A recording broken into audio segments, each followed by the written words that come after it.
Bem, o seminário da FIEP está tendo a grande vantagem de chamar a atenção para a tragédia que é o trânsito nas cidades brasileiras. Aqui fala no mundo em salvar 4 milhões de vidas. Não dá o número das pessoas que saem com lesões permanentes, paraplégicas, tetraplégicas. Um drama que só quem vive pode avaliar.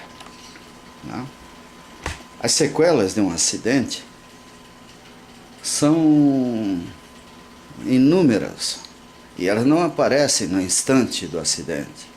Você vai descobrir depois de alguns anos que está com tinnitus, está com surdez, lesão na vista, com algum órgão funcionando mal. Por quê?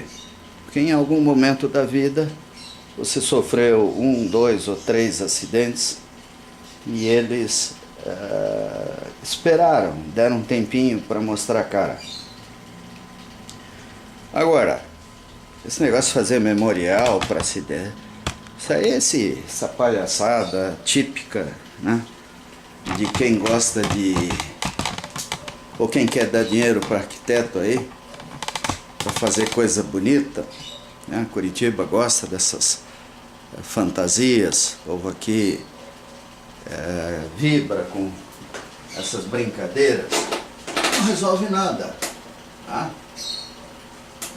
Nós vivemos numa cidade que não tem calçadas, não tem proteção para o pedestre. Aqui o cidadão que é obrigado a caminhar, a andar, ele se arrisca de todas as maneiras. E quem está ao volante, numa cidade que tem coisas denominadas vias rápidas, é induzido a andar depressa. E nessa loucura de andar depressa, nós vemos as pessoas dirigindo de forma irresponsável.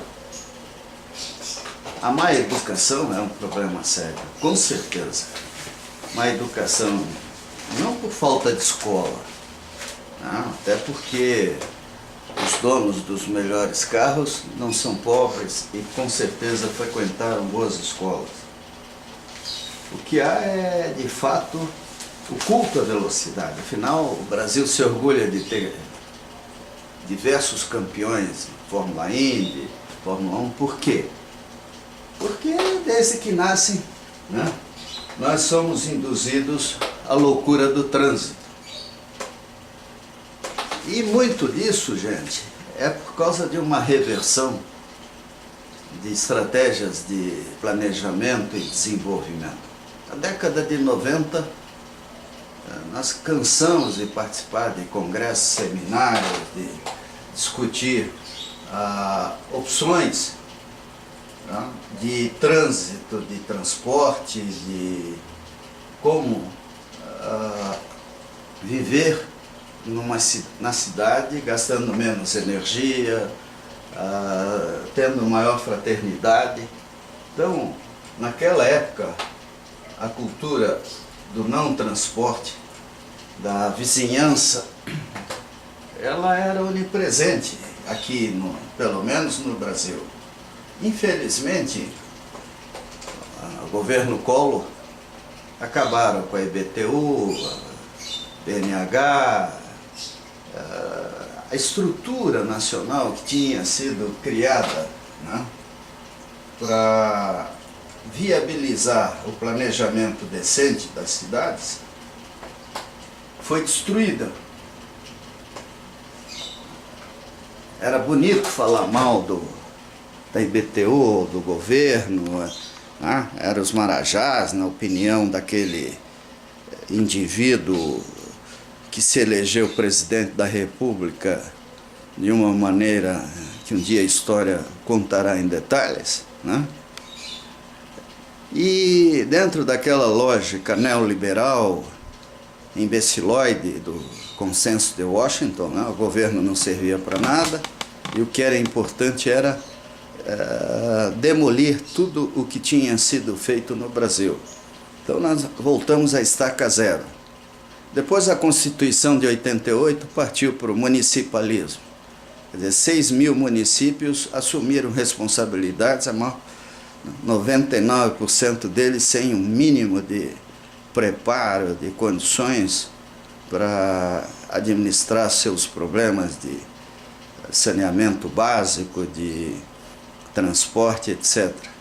Então, nós estamos hoje vivendo... e depois ainda tivemos a mania de atrair a indústria de automóvel. Quer dizer, nós demos de presente todos os incentivos possíveis e imagináveis para que as montadoras viessem para cá, né, permitindo inclusive que elas se instalassem em áreas de preservação ambiental, como foi o caso da Renault aqui em Curitiba, e em torno delas novas favelas, né, novas ocupações e uma cultura de uso do automóvel. A propaganda de automóvel, né, como a dos bancos e outras aí que mantém a televisão, mantém a mídia. E é óbvio que a gente não vai ver dessas emissoras pagas um trabalho como vimos nas seleções, por exemplo, na década de 50, quando ela simplesmente, por vontade própria, decidiu não fazer mais propaganda de automóvel, de cigarro. Então, falar em meio ambiente, falar em ecologia, exige que se tenha coerência. Nós precisamos, acima de tudo, de coerência, né? Aqui no Brasil nós vimos a repetição de histórias como essa do Senhor das Moscas, onde um povo talvez infantil, largado a si próprio, partiu para ações absurdas. Felizmente temos lideranças preocupadas aí com a sustentabilidade do século XXI e aos poucos, como no caso do Dr. Rodrigo Rocha Loures, ele percebe que o planejamento urbano, que a questão do trânsito, das cidades, é extremamente importante. Nós estamos criando monstrópolis, né? Cidades colossalmente grandes que dependem dramaticamente de transporte, energia, de infraestruturas que agridem o meio ambiente. A distribuição desse desenvolvimento de uma forma racional seria, no caso do Brasil, um recurso que nós temos para evitar a poluição, a degradação, né, de ambientes que seriam preserváveis. Nós não podemos esquecer que São Paulo, Curitiba, por exemplo, estão dentro da Serra do Mar, né? Florianópolis é uma cidade lindíssima que está se perdendo em meio a aterros e vias rápidas. Se do alto, tirando fotografia, aquilo é bonito, lá embaixo o ruído, a fumaça são insuportáveis. Porto Alegre é a mesma coisa. Então, gente, vamos ser racionais e lembrar os milhões ou as milhares, né, no caso do Brasil, dezenas de milhares de brasileiros que morrem todo ano no trânsito, além daqueles que ficam com deficiências.